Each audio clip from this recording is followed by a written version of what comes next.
Hello, welcome to my unique kitchen. आज हम बनाने वाले हैं राइस केक।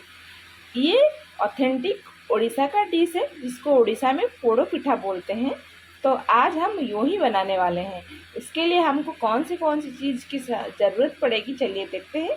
उससे पहले अगर आप हमारे चैनल पे आ रहे हैं तो हमारे चैनल को सब्सक्राइब कर दीजिएगा, वीडियो को लाइक कर दीजिएगा और बेल आइकन में प्रेस करने के लिए मत भूलिएगा, ताकि जो भी हम नया रेसिपी बनाए आपके पास नोटिफिकेशन पहुंच जाएगा। तो हमको यहाँ पे कुछ कटा हुआ काजू ले लिया मैंने, कुछ किशमिश है और कुछ बादाम काट लिया है जो उसके अंदर हम मैरिनेट करेंगे। और ऊपर सजाने के लिए बादाम को कुछ मैंने इस तरह से दो हिस्सों में काट दिया है, काजू को भी ऐसे ही दो हिस्सों में काट लिया है और कुछ किशमिश रख लिया है। और इसके लिए हमको एक नारियल भी चाहिए, जो मैंने फ्रेश कोकोनट का यहाँ पे यूज किया है। इस तरह से मैंने दो हिस्से में इसको तोड़ दिया है। अब इसको चलिए इसको खरोच के सब निकाल देते हैं। तो खरोचने के लिए इस तरह सा एक मेरे पास है जो मैं खरोच के निकाल देती हूँ। अगर आपके पास ये अवेलेबल नहीं है तो आप इसको खोल के मिक्सी में डाल सकते हैं, वो भी अच्छे से एकदम बारीक पीस जाएगा। चलिए पहले इसको हम निकाल लेते हैं। एक इस तरह से प्लेट ले लेते हैं और इसको हाथ से पकड़ के इस तरह से निकाल लेते हैं।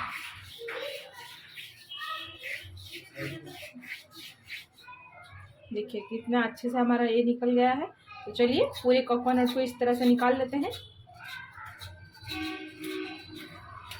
देखिए कितनी अच्छे से निकल रही है। तो पूरे अच्छे से हम निकाल के फिर दिखाते हैं। साइड कर दे बोलो। तो इस तरह से आप इसे प्लेट पे रखिए और इस तरह से ऐसे करके निकाल दीजिए।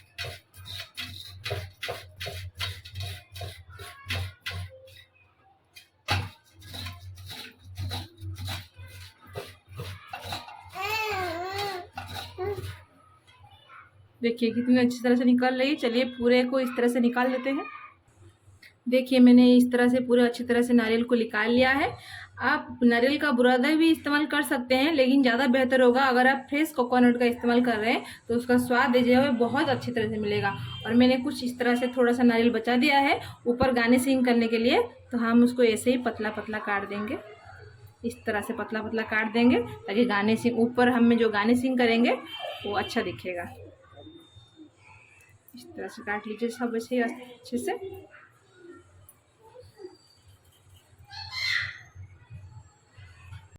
देखिए इस तरह से मैंने सब अच्छे से काट लिया है। अब दूसरे प्रोसेस की ओर चलते हैं।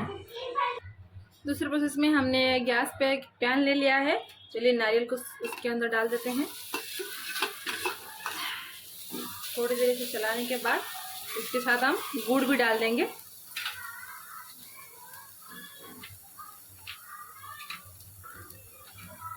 तो मेरे पास ऐसा कुछ गुड़ था, तो ये गांव का देसी गुड़ है, मैं उसके साथ डाल देती हूँ। चलिए दोनों को अच्छी तरह से मिला देते हैं। अब गुड़ कैरेमल हो जाएगा, नारियल के साथ अच्छे से मिल जाएगा तो हमारा ये बन के रेडी हो जाएगा।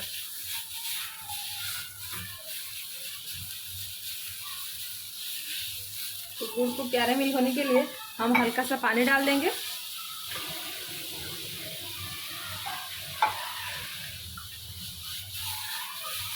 थोड़ा सा पानी में डाल देंगे तो गुड़ हमारा अच्छे से कैरेमल हो जाए। अच्छे से मिला देते हैं।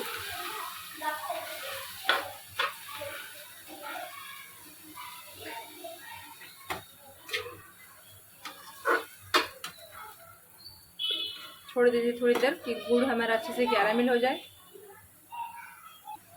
देखिए गुड़ हमारा अच्छी तरह से कैरामिल हो गया है। इसको तब तक चलाएंगे जब तक ये पानी अच्छे से ख़त्म ना हो जाए और नारियल अच्छी तरह से गुड़ के अंदर पक न जाए। गुड़ की फ्लेवर नारियल के अंदर मिक्स हो जाएगी तो इसका टेस्ट और भी बढ़ जाएगा।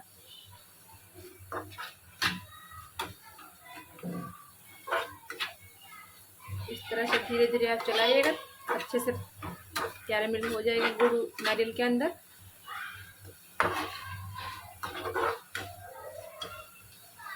अगर आपको गुड़ पसंद नहीं तो आप यहाँ पे शक्कर की इस्तेमाल भी कर सकती है, लेकिन गुड़ डालने से इसकी स्वाद जो है बहुत ही अच्छा आता है। और शुगर पेशेंट के लिए गुड़ का इस्तेमाल भी बहुत अच्छा रहता है, तो इसीलिए हमने यहाँ पे गुड़ का इस्तेमाल किया है। तो देखिए गुड़ किस तरह से हमारा अच्छे से नारियल के साथ मिक्स हो चुकी है। अब चलिए हमारी ये बन के तैयार हो गई है। अब इसको हम बंद कर देते हैं और दूसरे प्रोसेस की ओर चलते हैं। तो दूसरे प्रोसेस हम देख रहे हैं, मैंने यहाँ पे दाल और चावल को पीस के इस तरह से रख लिया है। ओवरनाइट मैंने दाल और चावल को भिगो दिया था। आप मेजरिंग कप से 1 कप अगर उड़द का दाल ले रहे हैं तो उसी कप से 2 कप चावल ले सकते हैं। तो दोनों को अच्छी तरह से मैंने एक रात भर भिगो दीजिए। उसके बाद उसको पीस के 4 से 5 घंटा तक रख दीजिए। उसके बाद ये अच्छे से फर्मेंट हो जाएगा। चलिए अब दूसरे प्रोसेस की ओर चलते हैं। अब इसके अंदर हम पहले हमारे जो कटी हुई ड्राई फ्रूट रखे थे वो डाल देंगे। गार्निशिंग करने वाला जो है हम ऊपर गार्निशिंग करेंगे। ये कटी हुई जो ड्राई फ्रूट है ये मैंने डाल दिया है। तो यहाँ पे भी आप अगर चाहें तो गुड़ की इस्तेमाल कर सकते हैं। अगर आपको गुड़ पसंद नहीं है तो यहाँ पे आप शुगर की इस्तेमाल कर सकते हैं। तो मैं यहाँ पे अंदाज से 4 चम्मच शक्कर डाल रही हूँ। आप जितने क्वांटिटी का लेंगे उस हिसाब से आप मेजरिंग करके शक्कर डाल सकते हैं। तो चलिए इसको अच्छी तरह से मिला देते हैं।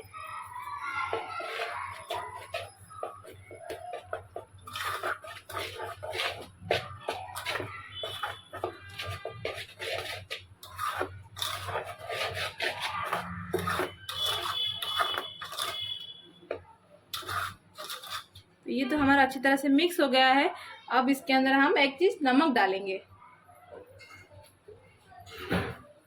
तो नमक तो यहाँ पे मैंने स्वाद अनुसार ही इस्तेमाल कर रही हूँ, तो आप स्वाद अनुसार ही इस्तेमाल करिएगा।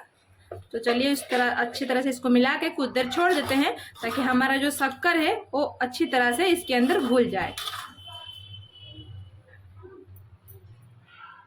उसके बाद मैंने गैस ऑन करके इसे कुकर में बिठा लिया है। एक कुकर में बनाने वाले हैं हम। अगर आपके पास कुकर नहीं है तो आप कढ़ाई पे भी बन सकते हैं। कढ़ाई पे भी ऐसे ही इजी तरीके से आप बना सकते हैं। तो पहले हम कुकर गरम कर लेंगे। उसके साथ हम, अगर आपके पास घी है तो घी डाल सकते हैं या तो रिफाइंड डाल सकते हैं। मेरे पास घी नहीं है तो मैंने स्किप करके यहाँ पे रिफाइंड डाल रही हूँ। तो कुकर हमारा अच्छे से गर्म हो जाए उसके बाद हम उसके अंदर रिफाइंड डालेंगे। तो यहाँ पे हमारा कुकर गर्म हो चुका है। तो मैं यहाँ पे आधा कप रिफाइंड ऑयल का इस्तेमाल कर रही हूँ। अगर आपके पास घी है तो आप घी भी इस्तेमाल कर सकते हैं। तो ऐसे ही तेल गर्म हो जाएगा तो हम चारों तरफ से इस तरह से घुमा लेंगे और थोड़ी देर इसको गर्म होने छोड़ देंगे। उसके बाद हम गैस बंद कर देंगे।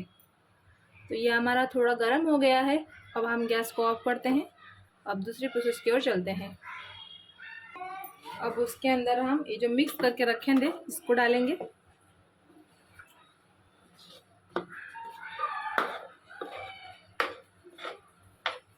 इसको अच्छे से एक लेयर डाल देंगे और देखिए तेल हमारा अच्छे से ऊपर आ गया है। अब चलिए इसको गार्निशिंग करते हैं। तो हमारे वो गुड़ और नारियल को इसके ऊपर ऊपर ऊपर ऊपर डालेंगे।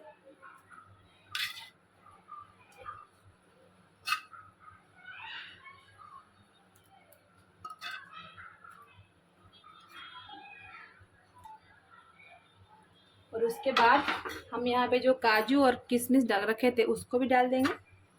इस तरह से अच्छी तरह से सजाते हैं।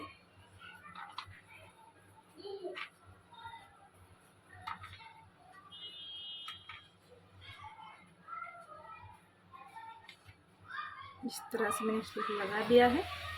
काजू भी एक एक साइड साइड में लगा देंगे।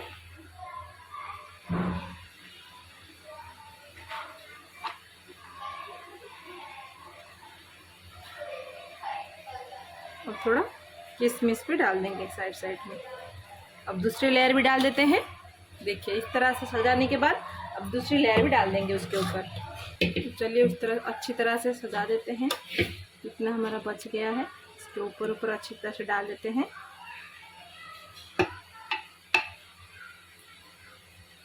ज़्यादा पतला बैटर नहीं करिएगा, थोड़ा थिक बैटर रखिएगा।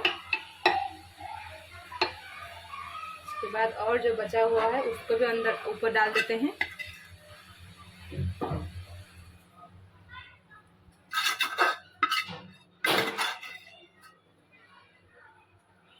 इस तरह से हमारा डल गया अच्छे से। अब चलिए बचा हुआ हमारी रेट भी कर लेते हैं ऊपर से। इस तरह से हम ये कटा हुआ नारियल को भी डाल देते हैं।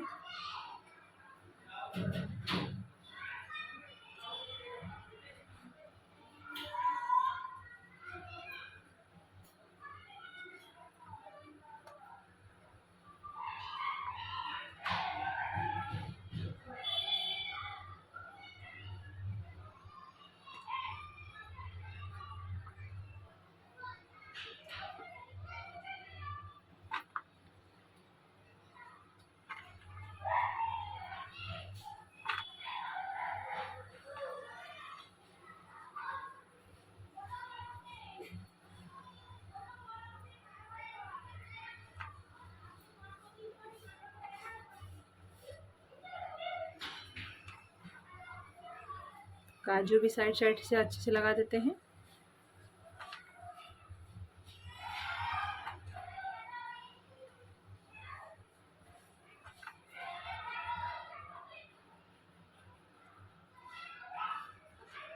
बचा हुआ जो किशमिश है उसके ऊपर ऊपर इसे डाल देते हैं।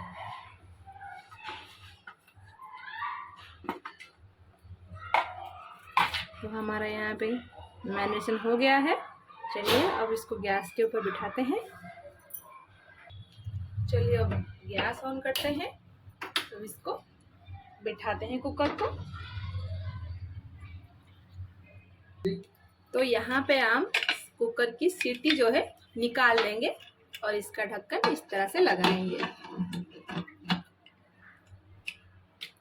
इसको हम लो फ्लेम में 15 मिनट तक पकाएंगे।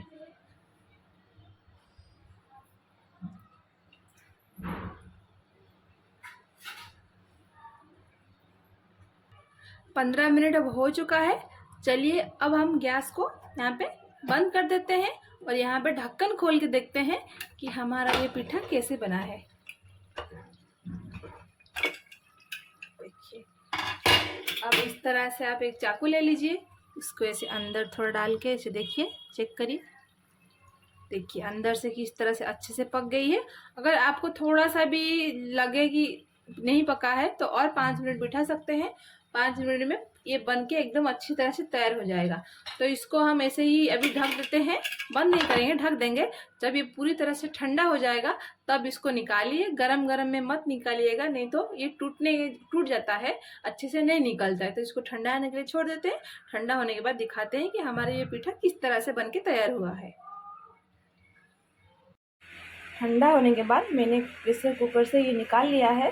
देख रहे हैं आप कितना सुंदर बन के तैयार हुआ है और बहुत ही फ्लॉपी बना है, एकदम बहुत नरम है। ये बनाने के लिए आपको जो सबसे प्रोसेस बताया उसी प्रोसेस पे आप बनाइए, बहुत ही अच्छी तरह से ये बनेगा। अगर